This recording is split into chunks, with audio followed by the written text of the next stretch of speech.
Hello friends. तो किसी को पाने के लिए अगर खुद को खोना पड़े तो ये सोचने वाली बात है। आप सोचिए कि आप बार बार किसी रिश्ते में, किसी रिलेशनशिप में चीज़ों को समझा रहे हैं, बार बार उसे समझा रहे हैं, बार बार उसे बता रहे हैं, बट उसके लिए वो कॉन्वर्सेशन जस्ट एक नॉर्मल कॉन्वर्सेशन है।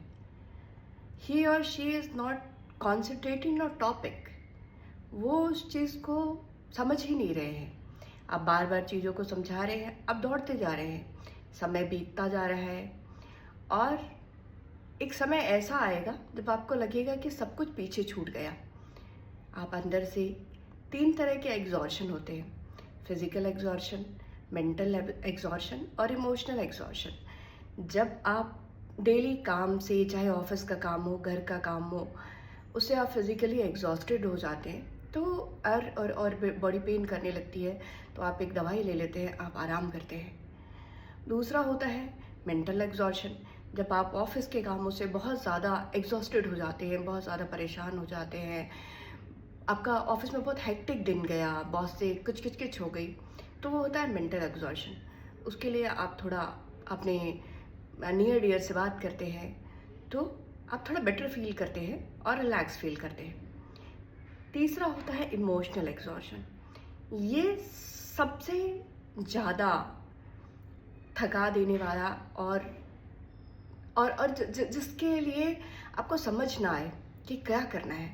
आप अंदर ही अंदर टूटते हैं, आप अंदर ही अंदर घुटते रहते हैं, आप अंदर ही अंदर ये सोचते हैं कि यार अब मैं क्या करूं। हाँ, अब मैं क्या करूं। मेरे पास जो बंदा या बंदी है या मेरी वाइफ है या मेरा हस्बैंड है, he is not listening to me. वो अंडरस्टैंड ही नहीं कर रहा है चीज़ों को। तो आप अंदर ही अंदर इमोशनली बहुत ज़्यादा टूटते हो और उसका सॉल्यूशन ये है कि आप उस चीज़ से अपना ध्यान हटाएं और उस चीज़ पर फोकस करें जिससे आपको खुशी मिलती है।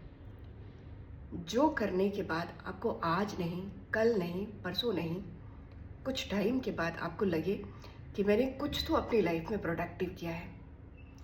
क्योंकि ऐसे घुटते रहने से, रोने रहने से और अपने आप को किसी भी तरह से इमोशनल हार्म करने से, क्योंकि आप कहीं ना कहीं टूट रहे हैं। हिंदी में एक बड़ा अच्छा सा कोट है कि चिंता चिता के समान है, और आप जब घुट रहे हैं तो चिंता है। तो उस चिंता से अपने आप को निकालने के लिए कोई एक ऐसी चीज़ चुनिए जहाँ आपको लगे कि हाँ, मैं बेहतर कर रहा हूँ, ताकि मरते वक्त ये तकलीफ़ ना हो कि मैं ये भी कर सकता था और मैंने अपने जीवन का कीमती समय वो करते हुए गुजार दिया जो मुझे नहीं करना चाहिए था। आज के लिए इतना ही। धन्यवाद।